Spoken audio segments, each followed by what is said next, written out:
Hola, buenas tardes o buenos al mediodía, buena mañana a todas las personas que hoy nos están viendo en esta nueva charla, en este espacio que he creado. Hablamos de musicoterapia.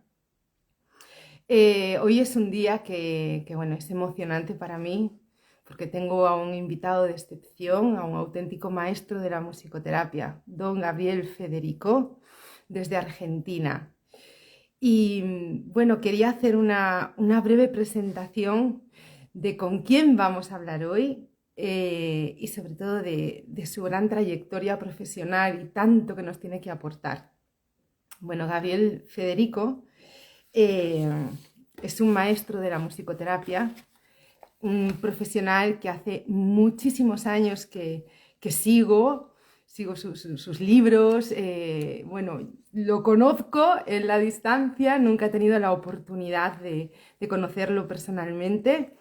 Hoy va a ser así vía wifi, pero es un auténtico regalo para mí. Espero que aporte, que os guste y que dé un poquito más de luz con el objetivo de seguir hablando con grandes profesionales de la musicoterapia y divulgar y contar y contar y contar de qué se trata nuestra maravillosa profesión. Bueno, Gabriel Federico es licenciado en musicoterapia, especialista en observación de lactantes, profesor universitario, conferencista y escritor. Desde hace más de 25 años trabaja en obstetricia y con bebés, niños y niñas con y sin discapacidad en un abordaje centrado en la familia. Nace en Buenos Aires en 1969, Argentina, ciudad en la que vive con su familia.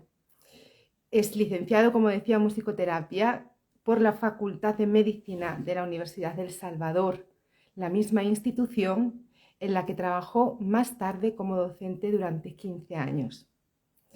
Además, se formó en el método BIC de observación de lactantes y niños pequeños en la Asociación Psicoanalítica para la Observación de Lactantes, APOLA, espero decirlo correctamente. Campo en el que sigue desarrollando, participando en equipos interdisciplinarios en hospitales y en práctica privada. Además, es profesor desde el inicio de la carrera de Puericultura y Crianza en la Fundación y Lactancia y Maternidad Fundalam de la Universidad Nacional de San Martín, UNSAM. Espero estar diciendo todos estos nombres bien, madre mía. Desde el año 2006 es profesor invitado en el Máster de Musicoterapia de la Universidad de Barcelona, en Cataluña. Enseña a futuros profesionales de arte terapia, estimulación temprana y psicomotricidad en el Centro de Estudios Indisciplinarios para el Aprendizaje y la Comunicación en la Ciudad Autónoma de Buenos Aires. Dicta cursos, talleres y conferencias por muchísimos países, donde se encuentra Argentina, Brasil, Uruguay, Bolivia, Chile, Perú, Colombia, Puerto Rico, Costa Rica, bueno, España, Australia, Italia, Reino Unido, Corea, Japón, etcétera, etcétera, etcétera. En 1997 concretó el sueño de fundar el Centro Camino, un centro de musicoterapia, un lugar de auténtica referencia y capacitación para muchísimos estudiantes y profesionales, un espacio de contención y atención amorosa y crecimiento para cientos de familias. Es además el actual presidente de la Asociación Argentina de Musicoterapia, cargo que dice que ejerce con responsabilidad y compromiso, buscando promover nuestra profesión, asesorar a colegas y aportar a la construcción de una sociedad más armónica y equitativa. Vamos, una maravilla. Vamos allá. Vamos a ver si lo puedo invitar y esto sale bien, porque vamos a Gabriel.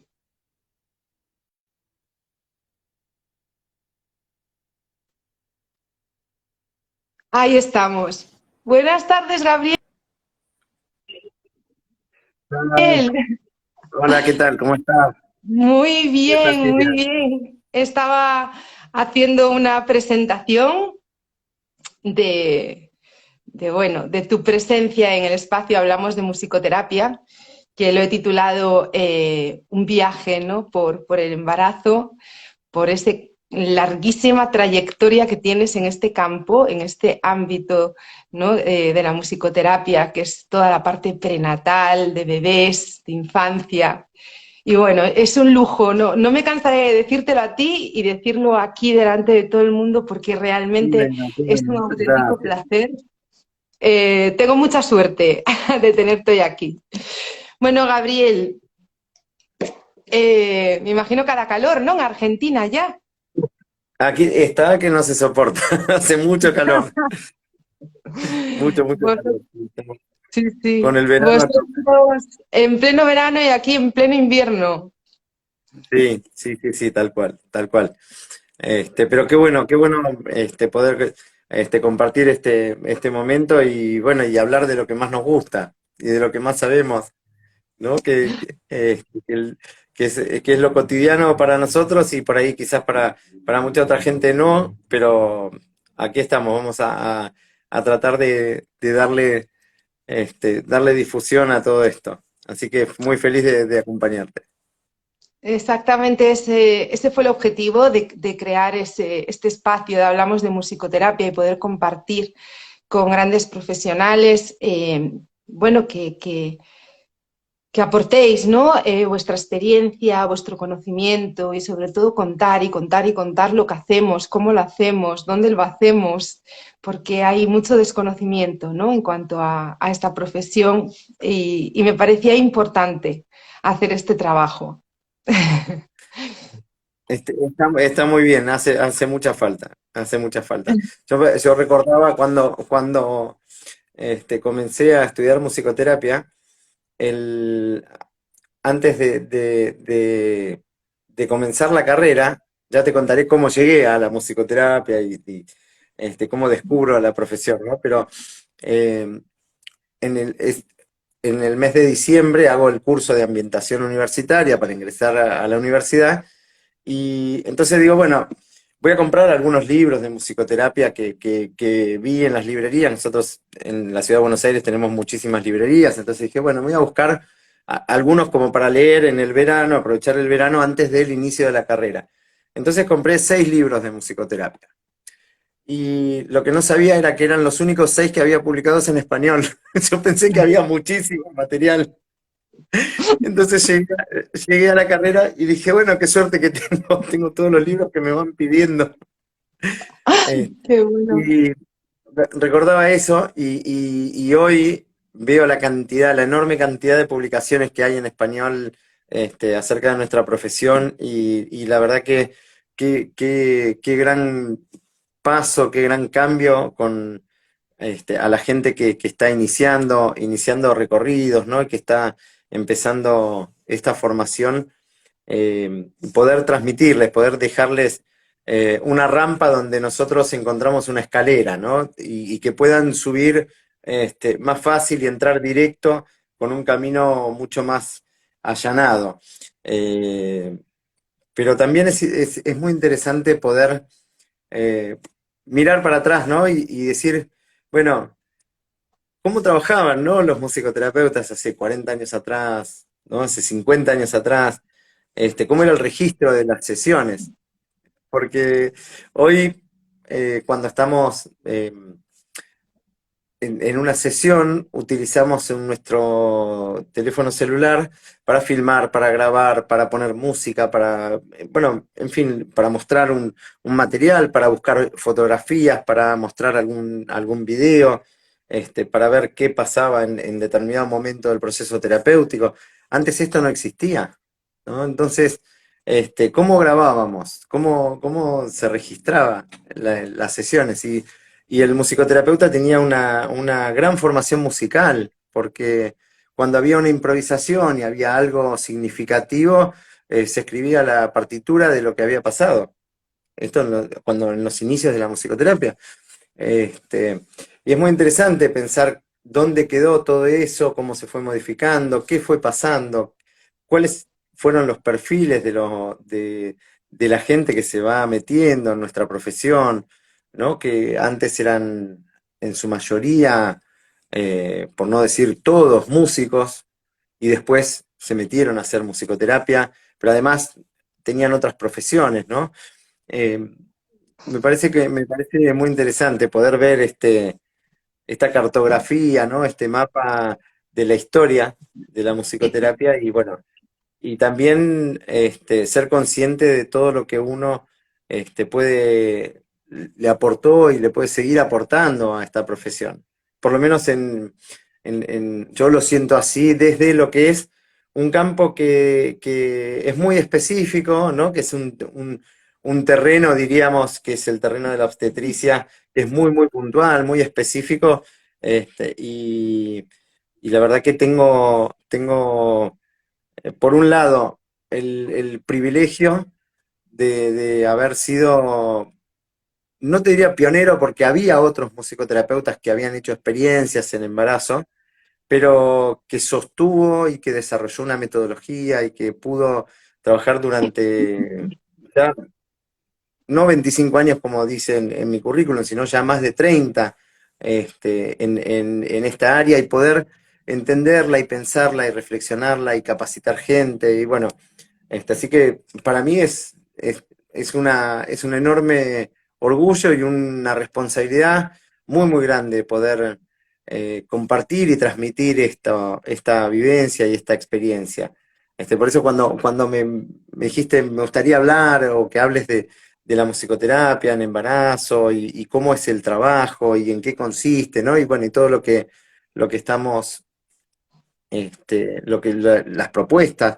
Dije, qué bueno, qué buen momento para que aquellos que no tienen idea en qué consiste el trabajo, ¿no? De la musicoterapia prenatal, que puedan entender que es un área de trabajo tan linda por un lado, porque la respuesta o la vuelta, lo que nos vuelve de la propuesta vuelve muy rápido y en muy poco tiempo, ¿sí? A diferencia de lo que es el trabajo en neurorehabilitación o el trabajo con, no sé, uno trabaja con un niño con autismo y hasta que consigue algo, hasta que logra algo, ¿no? Este, hasta que se puede encarrilar ese tratamiento, ese objetivo, ¿no? Y es y uno da y da y da y no vuelve nada. En cambio, claro, uno en el embarazo no dura tanto tiempo, dura poco tiempo, son pocas las semanas de trabajo que tenemos. El bebé nace, el bebé, cuando está todo bien, está todo bárbaro. Ahora, ¿qué sucede? Esto es cuando no tenemos ningún problema. Cuando tenemos alguna situación que requiere de un aspecto clínico, de un abordaje clínico, cambia completamente el enfoque y ahí sí entramos en un terreno donde se puede equilibrar con cualquier otra área de intervención en salud. Eh, Trabajar con un embarazo de alto riesgo no es sencillo, trabajar con una gestación de un bebito que ya se sabe que tiene alguna discapacidad, que se sabe que va a nacer y lo tienen que operar el corazón, o puede nacer antes de tiempo, entonces se sabe que va a nacer prematuro, que va a traer alguna deficiencia, alguna malformación. Esto en el nivel del bebé, ¿no? Ya cambia completamente esa idea ilusoria, ¿no? Que por ahí se tiene ay, qué bonito, qué lindo el trabajo con mamis en el embarazo. Y cuando estamos hablando de un abordaje clínico, cuando estamos trabajando con una embarazada inmigrante que no habla la lengua del país donde estamos acompañándola, cuando estamos hablando de una embarazada que fue víctima de un abuso y es una adolescente o muy jovencita, eh, la cosa cambia radicalmente. Entonces, eh, en este punto es donde digo, qué bueno que haya cada vez más gente que se interese en la musicoterapia prenatal, la musicoterapia clínica prenatal, y también qué bueno que cada vez más gente trabaje en el área preventiva de la salud, con Claro. embarazos de bajo riesgo, porque, como te decía antes, el musicoterapeuta trabaja con algo hermoso, que es la música, ¿no? trabaja con la producción musical. A veces hay producciones musicales muy ricas y a veces hay producciones musicales que podríamos decir que son o muy pobres o estéticamente muy limitadas. Y uno va construyendo con eso. A nosotros no nos importa la calidad musical, sino que lo que nos importa es que la persona pueda expresarse a través de la música. No si canta afinado o no, pero que tenga algo para decir, que suene, ¿no? Que la persona suene, que no quede trabada en el silencio, ¿no? Que pueda expresarse. Entonces, creo que trabajar con personas gestantes, con embarazos de bajo riesgo, puede ser muy enriquecedor anímicamente para un musicoterapeuta que trabaje, por ejemplo, en cuidados paliativos, que trabaje con pacientes oncológicos, que trabaje con enfermedades terminales, digo, con autismo, eh, donde el retorno quizás es, diríamos, como más duro en lo que tiene que ver con la experiencia vivencial del ser humano, ¿no? Sí. Mira, Gabriel, es que es todo tan interesante que no sé por dónde empezar, pero a mí me gusta siempre preguntaros, haceros dos preguntas, ¿no? Sobre todo un poco dirigido a todas aquellas personas no profesionales de la musicoterapia, ¿no? Que a lo mejor de Ujú. repente hoy están viendo esta charla o luego lo ven en YouTube y dicen, vamos a ver, pero para Gabriel Federico, ¿qué es la musicoterapia? Y sobre todo, ¿por qué? ¿Cómo llegas a ella? Bien. La musicoterapia para mí es una forma de vida. Yo no concibo a la vida sin el mundo de la expresión sonora. Creo eh, que poder expresarse musicalmente permite tener una analogía con la expresión en la vida. Todo ser humano necesita comunicarse con un otro, expresarse, para dar a conocer sus sentimientos, para acompañar los sentimientos de otro. Y creo que en la música esto se pone en juego. La experiencia musical puede pensarse de manera análoga a la vivencia de la comunicación entre los seres humanos. Y ahí desde ese punto de vista, desde esa perspectiva, la musicoterapia tiene una ventaja muy, muy grande, diría, sobre otras profesiones, porque no estamos trabajando solamente con lo que le pasa a la persona, sino que trabajamos con sus gustos, con sus preferencias. La persona, cuando escucha una canción, eh, puede no estar cantándola hacia afuera, pero la canta hacia adentro. El proceso, la experiencia cerebral que genera un material sonoro musical es sumamente rico para todo el cerebro. Entonces, creo que la musicoterapia en algún punto es una profesión que está bendecida, que tiene la magia de trabajar con un regalo divino que es la música. Eso es para mí la musicoterapia. ¿Y cómo llegué yo a la musicoterapia? Llegué de manera muy casual. Te voy a contar no solo cómo llegué a la musicoterapia, sino cómo llegué a la musicoterapia prenatal, que es mucho más específico. Eh, Cuando era adolescente, tenía un compañero de la escuela, hace muchos años de esto, que su novia estaba embarazada. Entonces era un embarazo adolescente, oculto en esa época. Estamos hablando en los años, en la década del 80, la década del 80 en la Argentina, saliendo de un proceso militar. Bueno, había toda una situación muy particular y me pasó de acompañar todo el proceso del embarazo, de estar en contacto con toda la situación del nacimiento de la bebé y demás. Y me encantó la experiencia, me gustó y dije, bueno, quiero ser partero, yo voy a ser partero. Cuando termine la escuela me voy a ir a estudiar para ser partero. Y cuando terminé la escuela me fui a anotar, me dijeron que no podía, la carrera en ese momento era exclusiva para mujeres, entonces no me aceptaron. Dije, bueno, se dieron distintas situaciones, dije, bueno, ya veré qué hago. Me fui a estudiar a Inglaterra, estuve estudiando, fui a estudiar idioma, hice un intercambio, y la familia con, con la que estoy viviendo tenía una hija con una discapacidad bastante severa. Y en el momento que yo llego a la casa, su acompañante terapéutico se mudaba, entonces dejaba de trabajar y me proponen acompañarla.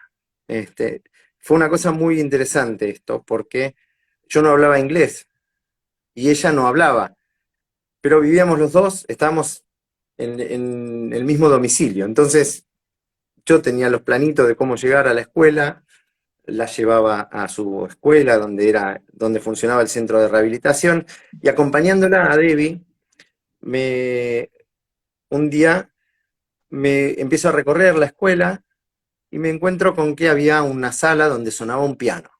Sonaba un piano y había una cámara Gesell en la cual me asomo para ver qué pasaba adentro, porque quería ver qué era esto que sonaba, que si bien era música, sonaba raro.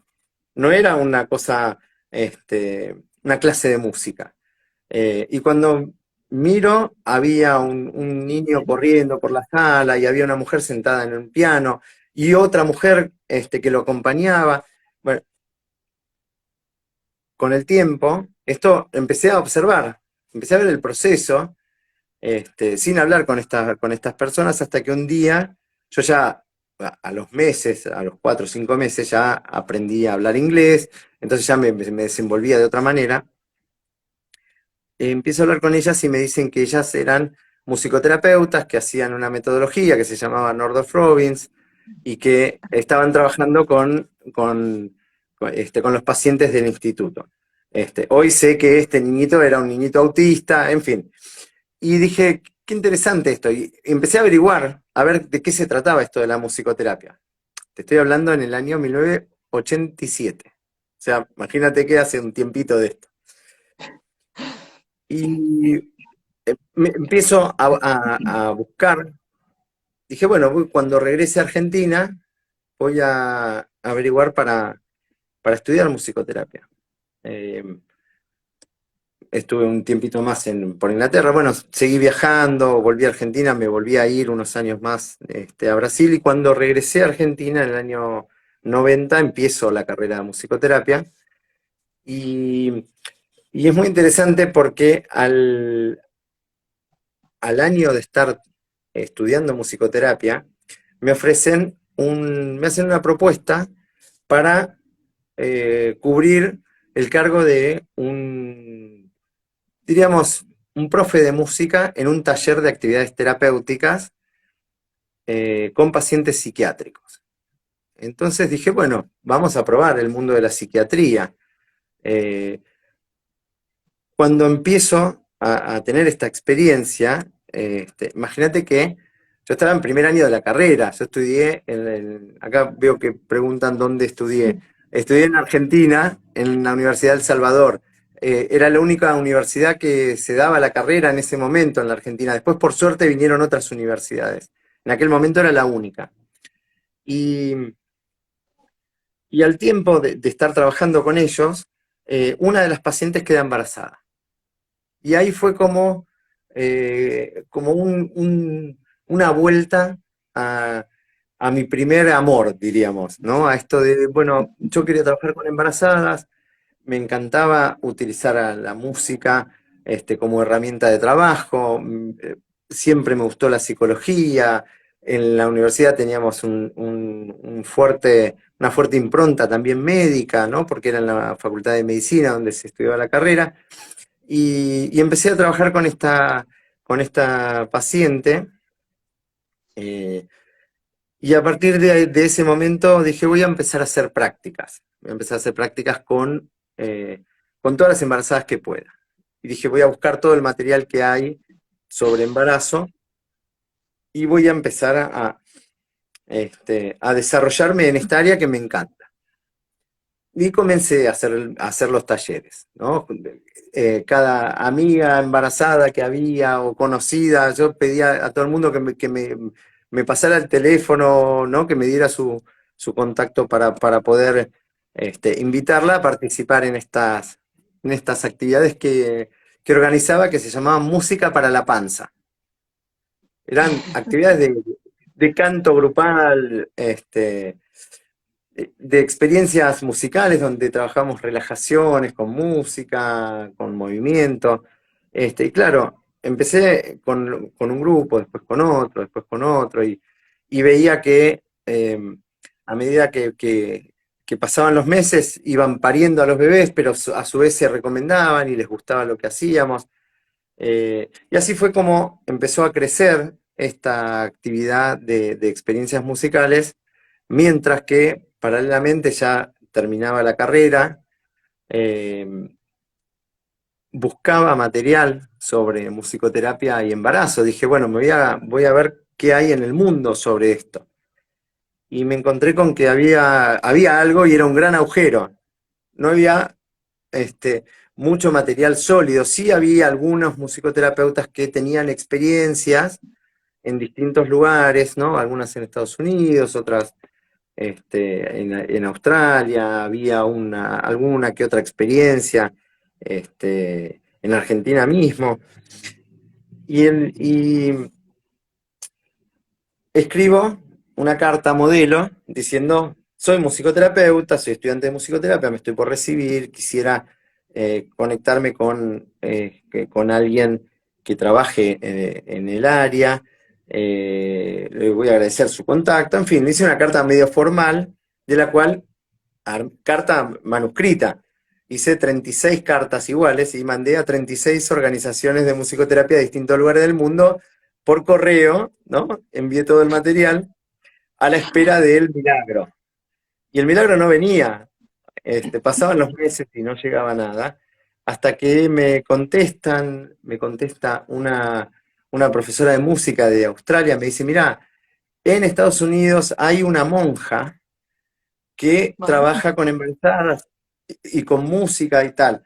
Y ella edita una revista que se llama The International Music Society for Prenatal Development, que sería la revista de la Sociedad Internacional para el Desarrollo Musical Prenatal.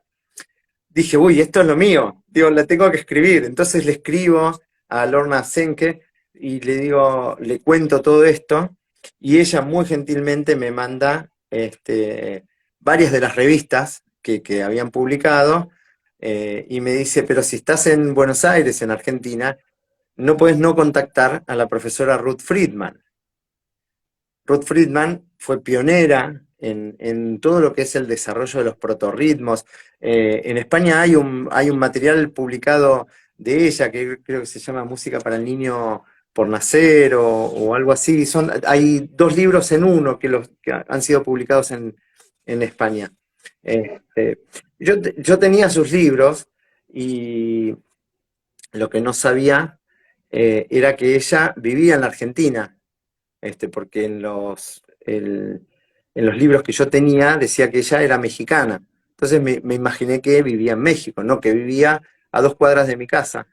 Entonces, cuando recibo la dirección y veo que es a 2 cuadras de mi casa, me fui a tocar el timbre, me presenté y bueno, y a partir de ahí, con el tiempo, yo ya me involucré con la Asociación de Musicoterapia. Ella también estaba con la Asociación de Musicoterapia, nos hicimos muy amigos y de alguna manera ella, que era la presidenta de esta organización, de esta asociación, fue la que me introdujo de alguna manera en el mundo de lo prenatal. Fue ella la que me abrió la puerta para descubrir, eh, para descubrir los contactos de gente que, que trabajaba en el mundo de la psicología pre y perinatal, y del cual no había nada en castellano, o sea, realmente el material que era muy, muy poco.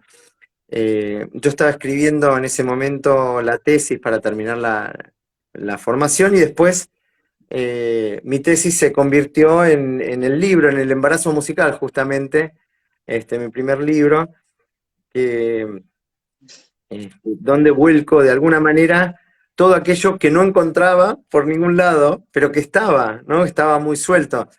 Era una época donde no había internet, donde no había celulares, las cartas tardaban 3, 4, 5 y hasta 6 meses en ida y vuelta. Entonces, era una experiencia muy interesante de vida, ¿no? De cómo uno iba encontrando las relaciones y paralelamente a esto, empezaban a pasar cosas desde la clínica, que empezaban a enriquecer el trabajo, ¿no? Entonces, bueno, y de repente un día llegaba una mamá, que le habían recomendado que hiciera musicoterapia, porque ella había hecho musicoterapia antes, porque tenía un déficit auditivo y bueno, y ahora estaba embarazada. Entonces, bueno, a trabajar con una mamá hipoacúsica. Y bueno, ¿y cómo es esto, no? Y empezar a meterme en un mundo nuevo. Y después apareció una mamá que me decía, mirá, yo tengo un problema de obesidad y quiero hacer musicoterapia. Bueno, y con cada caso que iba llegando, había que empezar a estudiar. Bueno, ¿qué es la obesidad, no? ¿Qué pasa? ¿Qué es un embarazo de alto riesgo? Y cuando empiezan a aparecer los embarazos de alto riesgo, empiezan a pasar distintas situaciones, ¿no? Y a medida que iba avanzando en esto, eh, empecé a pensar ya en algo más expansivo, ¿no? A convocar gente para trabajar, en armar el centro, y fue así que armé el centro Camino, que se llamaba Mami Sounds al principio. Después dejamos el nombre para el método. Entonces, fue como un recorrido, muy interesante, pero se fue dando como de una manera como muy fluida, ¿no? Fue muy interesante, muy interesante. Y lo que da como te diría, el regalo que recibo de la vida es que en el año 95, yo ya hacía unos años que estaba empezando a incursionar en este ámbito. Nace mi primer hijo con una discapacidad por un problema del parto. Y a partir de ahí ya no era una cuestión, te diría, de vocacional, no, ya era una cuestión de esto lo tengo que hacer para ayudar a la gente. O sea, ya esto pasó a ser una misión, no, dejó de ser algo vocacional. Es como que no puedo no hacerlo, no puedo no compartir esto, no puedo no ayudar a abrir la cabeza de la gente a que pueda entender que el trabajo con embarazadas es muy importante, que hoy la salud mental se empieza a construir desde una etapa muy temprana, donde todavía no hay un lenguaje para el bebé y depende de un aparato psíquico, ¿no? De su cuidador principal. Y bueno, y así estamos, este, de- navegando por la vida, ¿no? Compartiendo esto y acompañando a mucha gente también en sus formaciones, por suerte. Sabes, Gabriel, que yo, escuchándote, bueno, me viene así la sensación, ¿no? Muy clara de que de alguna manera tienes un propósito, misión de vida tremendamente claro. Y por eso quizá, ¿no? Tu persistencia y cómo eso ha ido fluyendo a lo largo de tu camino, se hace camino al andar, ¿no? Pero cómo se han dado las circunstancias en tu vida para que tú estés desarrollando este trabajo tan maravilloso. Yo quisiera preguntarte principalmente por cómo es el trabajo de un musicoterapeuta en el ámbito prenatal. Es decir, ¿cómo lo desarrollas? ¿Cómo son las sesiones? Me imagino que si hay una palabra clave o una de las palabras clave en ese proceso es el vínculo y el vínculo afectivo. El mundo Ujú. emocional de la mamá, cómo se transmite eso al bebé. Bueno, tengo varias preguntas que hacerte, ¿no? Con respecto a toda esa fase y me gustaría que nos contases un poco de qué se trata concretamente el trabajo de la musicoterapia en este ámbito prenatal. Bien, mira, cuando hablamos de musicoterapia prenatal, tenemos que tener en cuenta que hay áreas que se trabajan de manera simultánea, que pueden tener mayor protagonismo o menor protagonismo, pero están presentes. Cuando trabajamos con una persona que está gestando, estamos trabajando con la mamá o con la persona gestante, ¿sí? Estamos trabajando con el bebé en otro nivel y estamos trabajando con el vínculo, como bien decías. Y el vínculo es fundamental, es central. Yo creo que hay que aprender a pensar al vínculo como objeto de estudio, al vínculo como nuestro paciente. Cuando estamos trabajando con embarazada, nosotros lo que vemos por fuera, ¿sí? No es el bebé, es la mamá, la persona que está gestando a ese bebé.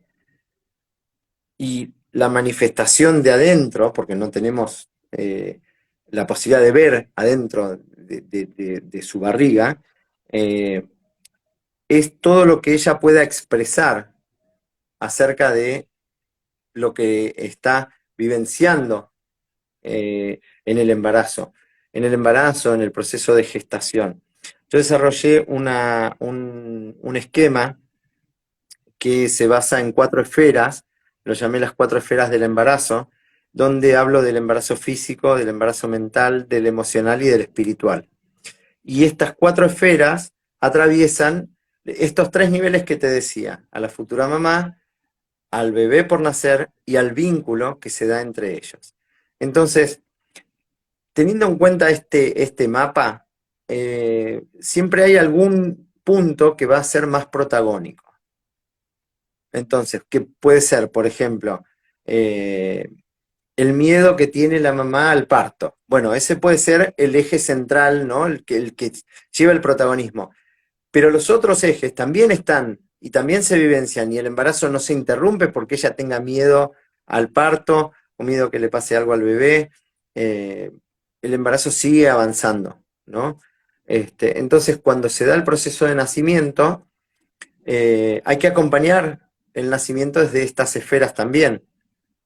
Entonces, cuando pensamos el concepto desde esta perspectiva, es muy interesante para poder entender cómo es el nacimiento espiritual, cómo es el nacimiento emocional, cómo es el nacimiento mental de un bebé, porque se puede hacer desde lo físico, podemos pensar en una cesárea, en un forceps, ¿sí?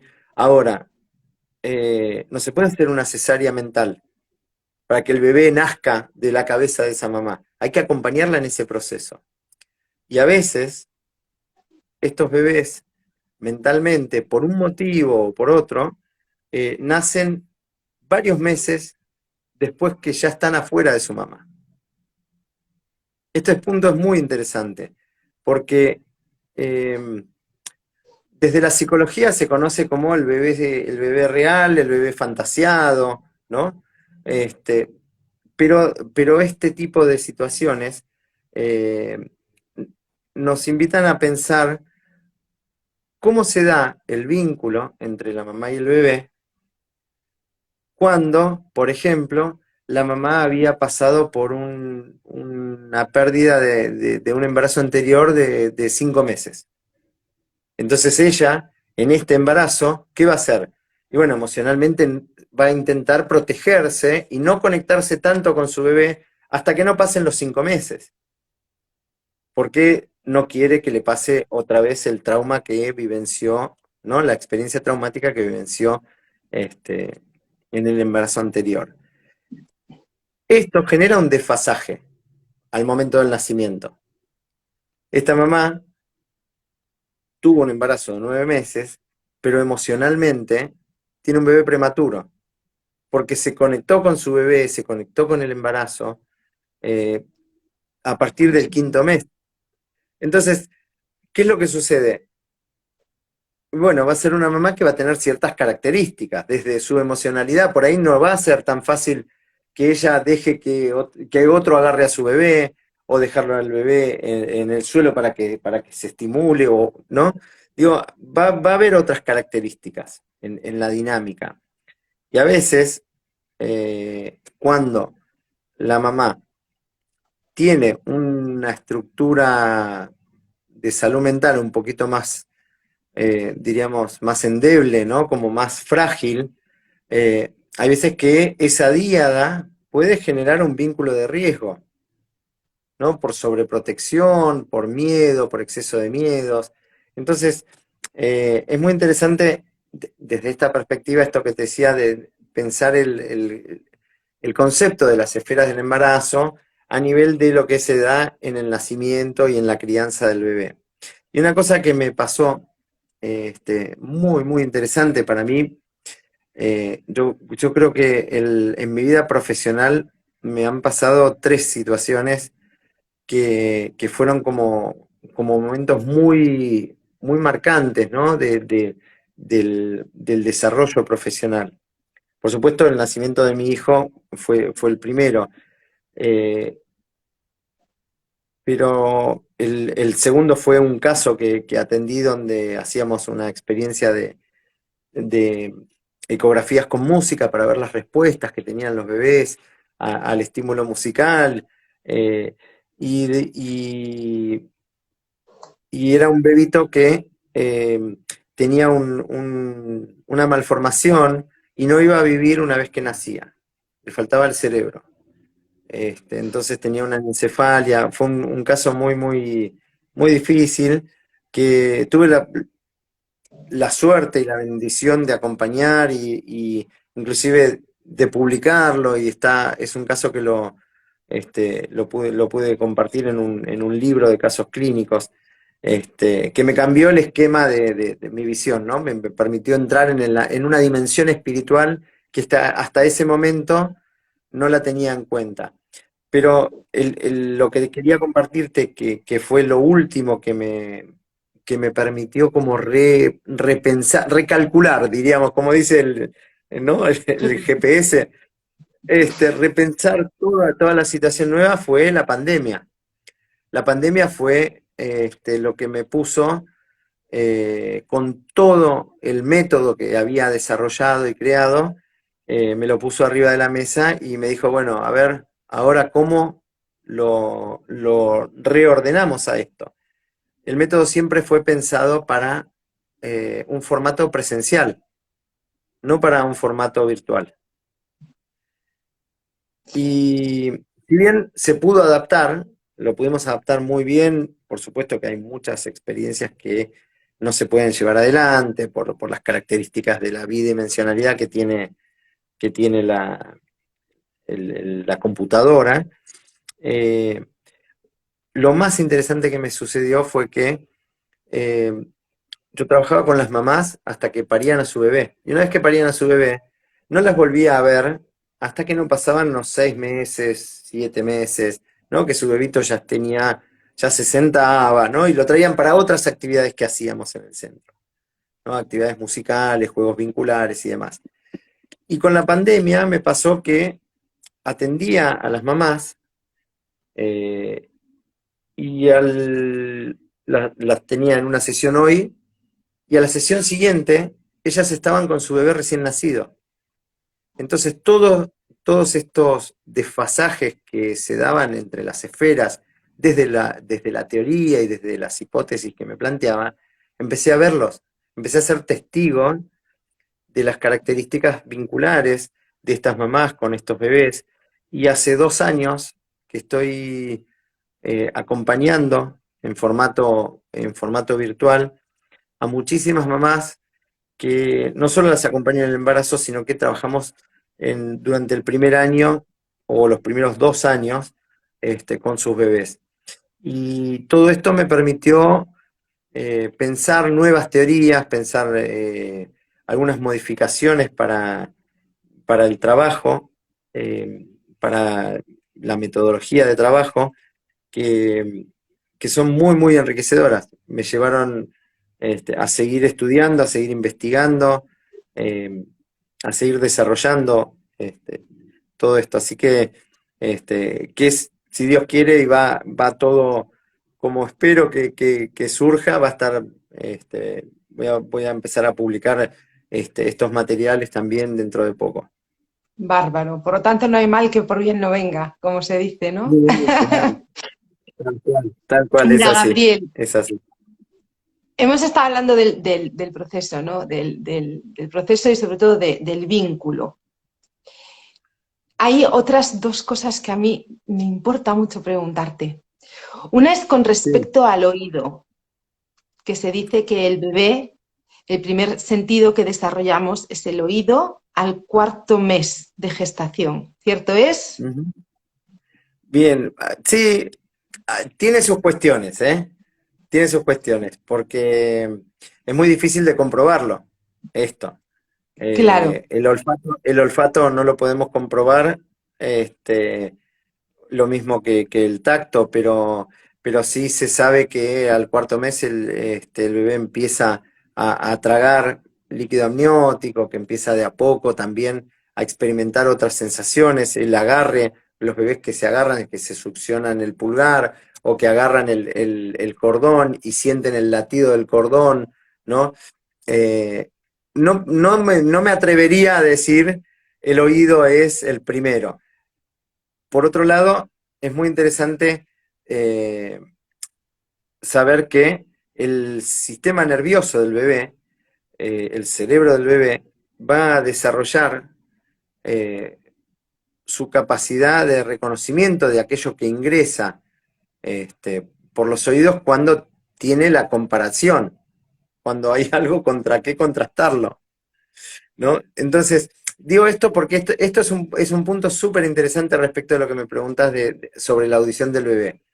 El bebé no sabe si ese latido que suena desde que se abrió el aparato auditivo, ¿no? Ese latido del corazón de su mamá, el bebé no sabe si es propio o si es de la mamá.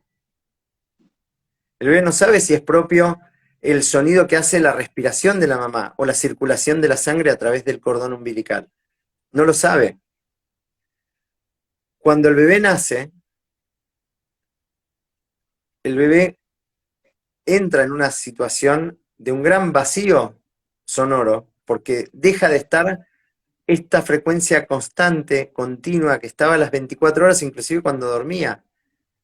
Por eso el bebé, una vez que nace, se calma cuando va al pecho de la mamá y vuelve a conectar auditivamente con el latido.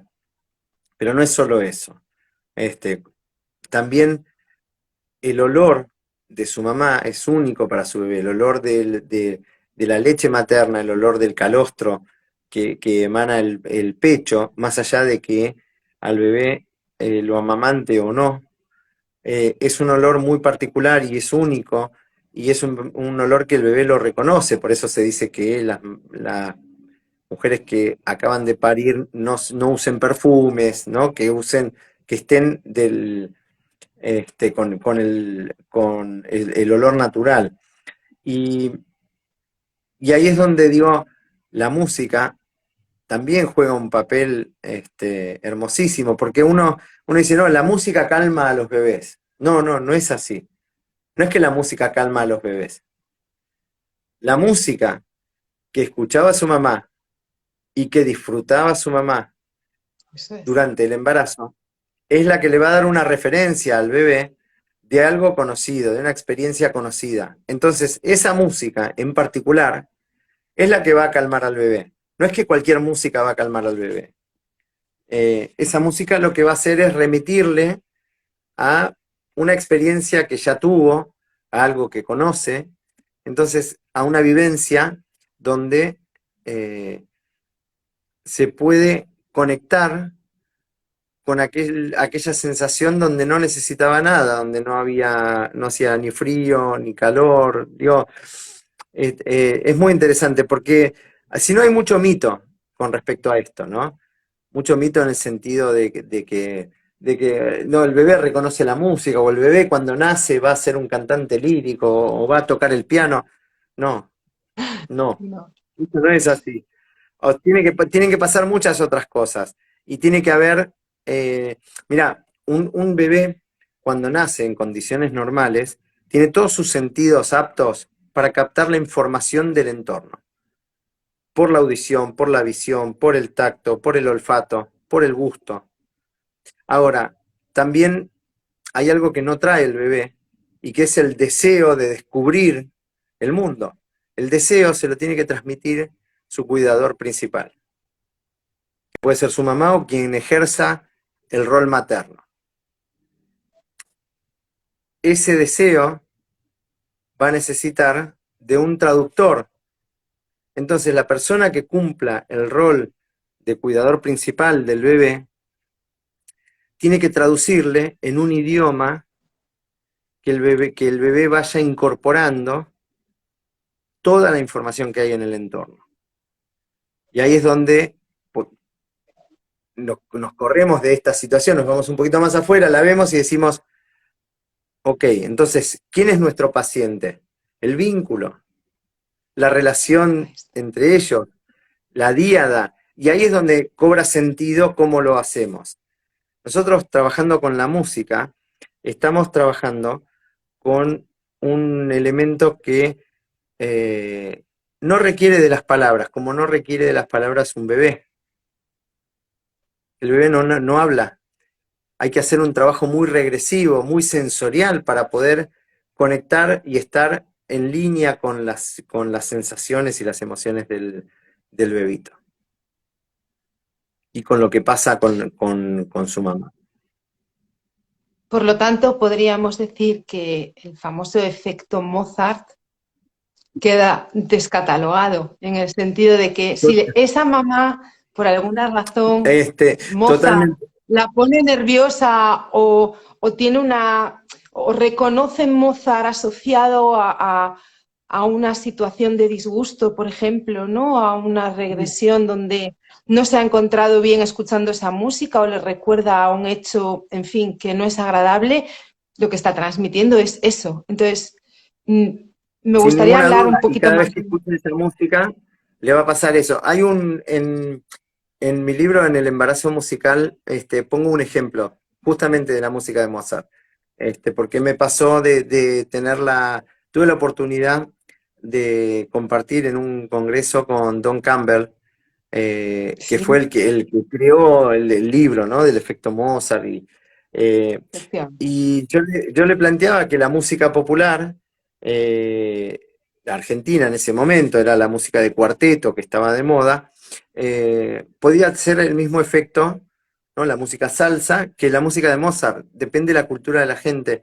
Eh, y bueno, tuvimos una discusión, pero muy interesante porque el concepto del efecto Mozart está pensado para una visión donde la música clásica eh, tiene atraviesa lo cultural, ¿no? Y no es así en otros ámbitos, en otras latitudes, y está comprobado que no es la música de Mozart, sino que es la experiencia musical, que puede ser con la música de Mozart, que puede ser con la música de quien sea, da igual. Digo, siempre que la mamá esté a gusto con eso y que podamos hacer una experiencia acorde a sus gustos y preferencias, para que la pase bien. Y si no, bueno, trabajaremos terapéuticamente a ver qué le sucede ¿no? Que le genera otra cosa. Claro, yo me imagino que cuando comienzas a trabajar con esa mamá, ¿no? Que está embarazada, hay una entrevista, ¿no? Hay un Sí, primer inicialmente. contacto donde se hace un cuestionario de ese mundo sonoro musical, ¿no? Que a Sí, la mamá le sí. puede resultar más o Ujú. menos agradable para tenerlo muy en cuenta cuál es su identidad sonora y la que va a transmitir a Totalmente. su bebé. Totalmente. El modelo de musicoterapia focal obstétrica contempla una evaluación diagnóstica con una entrevista muy específica donde hay ciertas preguntas y ciertos temas que están relacionados con la musicalidad que se heredó también, ¿no? Si uno desciende no sé, tiene familia alemana, bueno, las canciones de cuna alemanas seguramente van a tener otra presencia en el hogar. Entonces no hay que dejarla de lado, porque lo que uno busca es acompañar a reconstruir la identidad del maternaje, ¿no? ¿Cómo llegó, Ujú. no? ¿Cómo llega la persona a convertirse en madre, ¿no? ¿Qué pasó con su abuela, con su mamá? Y a partir de ahí desanudar los conflictos o lustrar donde hay mucho brillo, lustrar para que siga brillando más, ¿no? Entonces, la música va a ser un puente que va a permitir esta conexión entre la mamá y el bebé mucho antes de que el bebé nazca. Y ahí es donde los musicoterapeutas vamos a tener un trabajo muy, muy importante, muy, muy importante. Mira, Gabriel, otra pregunta que yo te quería hacer es la siguiente. Eh, en el vientre materno obviamente estamos en agua y por otra parte somos agua, en un 70-80%, no sé en cuánto. Ujú.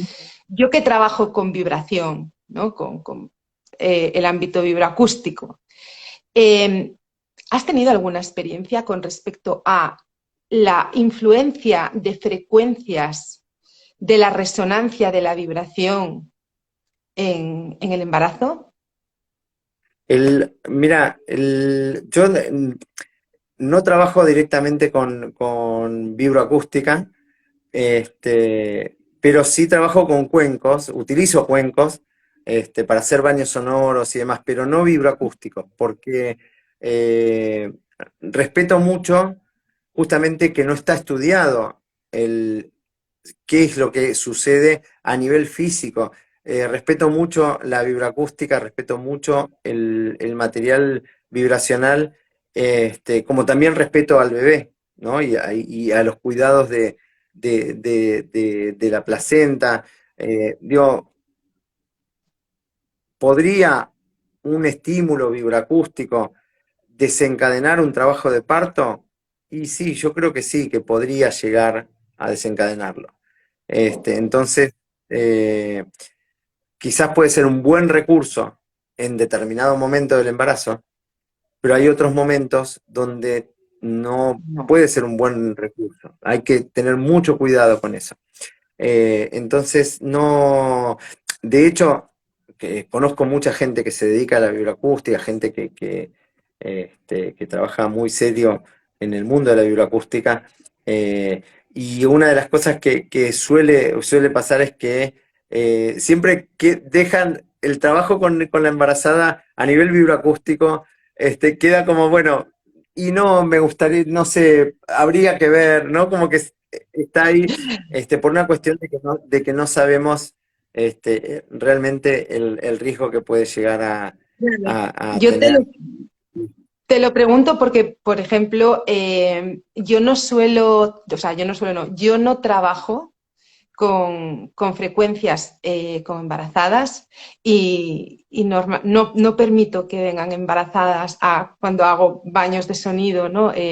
Viajes sonoros, no, digo, embarazadas no, precisamente por eso que tú comentas, ¿no? Por el respeto y por todo lo que se puede movilizar teniendo en cuenta que el Sí, impacto, sí, ¿no? sí. Del sonido sobre el agua tiene mucha influencia. Hay Entonces, una, para hay no una cuestión, movilizar. sí, claro, mira, hay una cuestión, creo yo, que es específica desde lo físico, o sea, hay una cuestión física que se pone en juego con la vibroacústica. No es solo eso físico que le genera a la mamá una serie de pensamientos y, bueno, sí, está todo bien, pero también hay una cuestión física que puede llegar a impactar en el bebé. No sabemos de qué manera, pero el aparato auditivo del bebé está en pleno desarrollo, la placenta este, tiene su propia vibración, entonces eh, quizás una frecuencia muy grave puede llegar a desprender, ¿no? No sé, yo respeto mucho eso y prefiero meterme donde sé y donde no sé, lo dejo como, bueno, mejor Sí. vamos a seguir investigando, a estudiar, pero es como cuando una vez me preguntaron, ¿no? Y, bueno, ¿y qué sonido o en qué frecuencia se puede dañar el aparato auditivo del bebé? Y digo, bueno, la verdad que no lo sé, me lo imagino, pero no lo voy a saber nunca porque no lo voy a hacer nunca. Hay una cuestión ética que no lo voy a hacer. Digo, no. Entonces, ahora eso sí, cuando una mamá me dice, voy a ponerle los cascos, ¿no? Los auriculares sobre la panza para que el bebé escuche, y yo le digo, tu bebé, tu bebé, cuando nace, ¿le pondrías los auriculares para que escuche música? ¿O pondrías la música en el ambiente para que se llene el espacio de sonidos, ¿no? Y, y se quedan pensando, ¿no? Es verdad, no le pondría nunca los auriculares para que escuche música. Bueno, Pues de eso sabes se que a mí trata, de me compartir. ponían, a mí mis padres me ponían jazz, bossa nova, salsa, a todo trae a la barriga. O sea, mi padre dijo, Mm. esta niña tiene que ser músico como sea, ¡pum! Y me ponía los cascos. O sea que, Bueno, madre mía, digo, pero ahora que lo sabemos, ¿sí? claro. Lo podemos evitar. Y podemos tener un papá que tenga ese deseo, porque en definitiva lo que quería era transmitirte su pasión por la música, y de hecho lo ha logrado. Digo, Así fue. este, eh, digo, la sensación, ¿no? La pasión, bueno, tomarla, rescatarla y poder guiar, porque también se puede transmitir la misma pasión escuchando música ambiental y no sin la necesidad de poner los cascos directamente sobre la barriga. Y la voz, porque la voz es nuestra vibración, nuestra identidad sonora, como digo Con la yo. voz, Entonces, con, con la voz pasa algo mágico, ahí sí, porque la voz, el sonido sale hacia afuera, ¿sí? Cuando la mujer está gestando a su bebé, la vibración desciende y el bebé la recibe de manera simultánea, viene de afuera pero viene de adentro. Entonces se conecta, ¿sí? Se produce una conexión de vibraciones, de lo que recibe auditivamente, de lo que percibe sensorialmente, y hay un punto clave acá en esto, es el repertorio. Y ahí es donde entramos nosotros a acompañar en este proceso, porque un repertorio adecuado puede generar un desencadenamiento hormonal muy positivo que se sume a lo que el bebé oye, a lo que el bebé siente.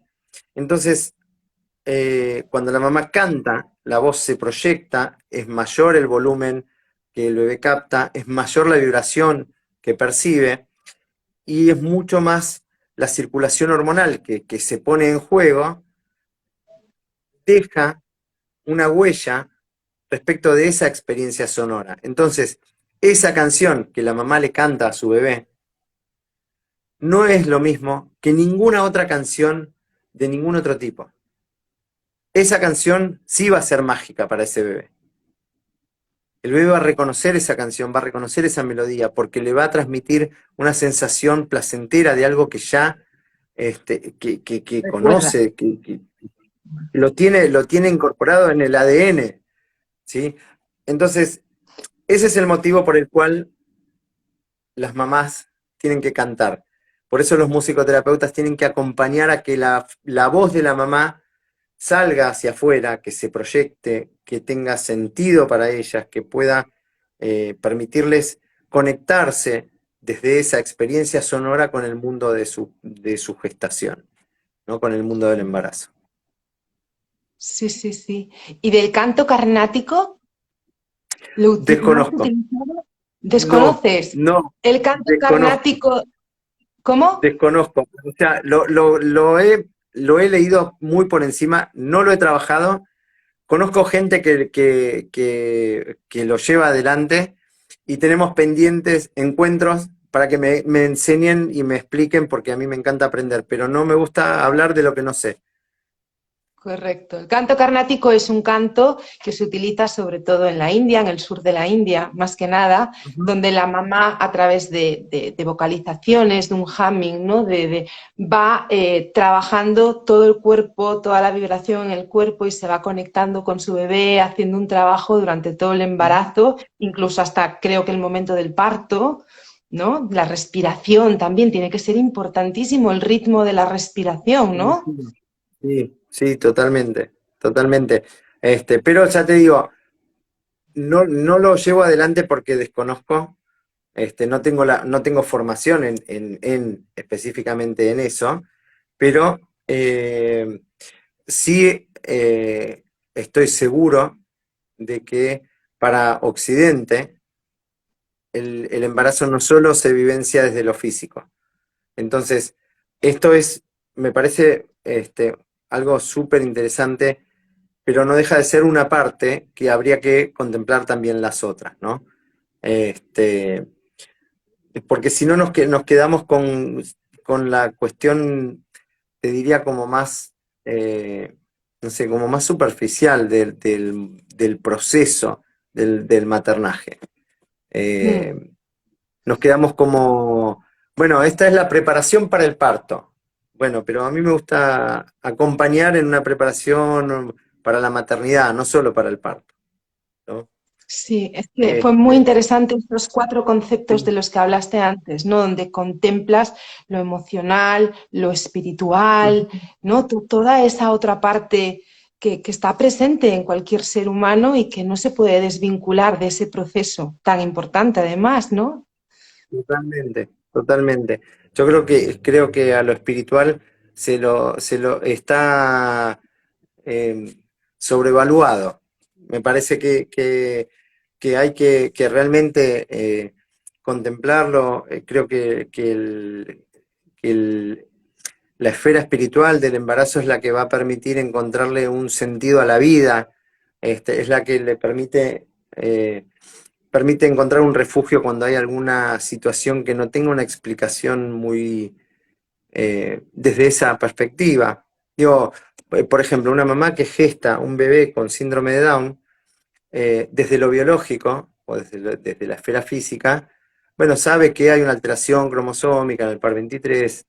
Ahora, cuando desde lo emocional se pregunta, ¿por qué a mí? ¿No? Cuando desde lo mental no le encuentra una explicación, si no hay antecedentes en la familia, ¿cómo es que se da esto? La esfera espiritual es la que va a ofrecer ese refugio, ¿no? Y creo que es la que va a permitir encontrar ese balance que hay entre la vida y la muerte, porque cuando se gesta un bebé, del otro lado de la balanza está la posibilidad de la no vida. Lo que pasa es que no se habla de ello. Y esto, hay diferentes personas a las que les puede afectar muchísimo esto, les da mucho miedo y lo anulan, lo bloquean, ¿no? Entonces buscan ir a lo práctico, por ahí a lo superficial, ¿no? Y cuando hacemos un trabajo en profundidad, nos encontramos con que se pueden revertir estas instancias de miedos, de sensaciones, este, que pasan por la cabeza, ¿no? Y que de repente, elaborándolas y acompañándolas en un proceso musicoterapéutico, podemos desarmarlas, ¿no? Y ayudar a que lleguen al parto con un bebé que pese lo que tenga que pesar y que no pese 100 kilos cuando nazca.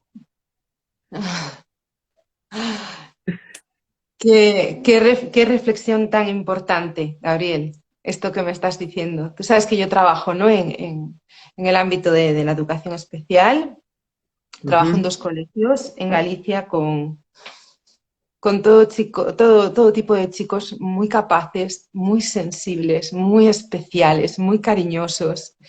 Y me encantó y me tocó el alma cómo empezaste definiendo hoy lo que era para ti la musicoterapia, porque dijiste que la música nos bendice y que para ti no podría ser de otra manera porque te sientes bendecido. Y yo hace poquito dije eso igualmente en un live como tú Yo creo que también soy una persona bendecida por trabajar donde trabajo y con quién trabajo, porque además tengo que decirte que yo cuando estudié musicoterapia, que estudié en Madrid, quise hacer las Ujú. prácticas en prenatal y no encontré ni un solo lugar donde hacer las prácticas en prenatal y siempre se me quedó un poco esa espinita, porque de primeras era un mundo que me atraía y me llamaba la atención por lo desconocido, por lo que había ahí dentro, porque me parece que es una parte importantísima del ser humano. Y bueno, pues al final la vida me llevó a trabajar en neurodiversidad. Estoy feliz igualmente, pero no descarto que algún día me gustaría profundizar y formarme, ¿no? Y bueno, Con bueno, sí, mira, hablando de formación, este año fue el primer año que hicimos la formación online y funcionó muy bien tuvimos una oportunidad de trabajar en conjunto con gente de México, de Perú, de República Dominicana, de Colombia, de Chile, de Argentina, de España, de Italia. Fue realmente hermosísimo el grupo.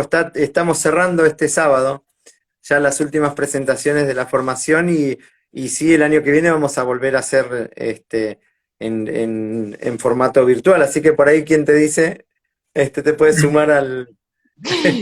concrétame, esta formación es una formación concretamente de la aplicación de la musicoterapia en el ámbito prenatal.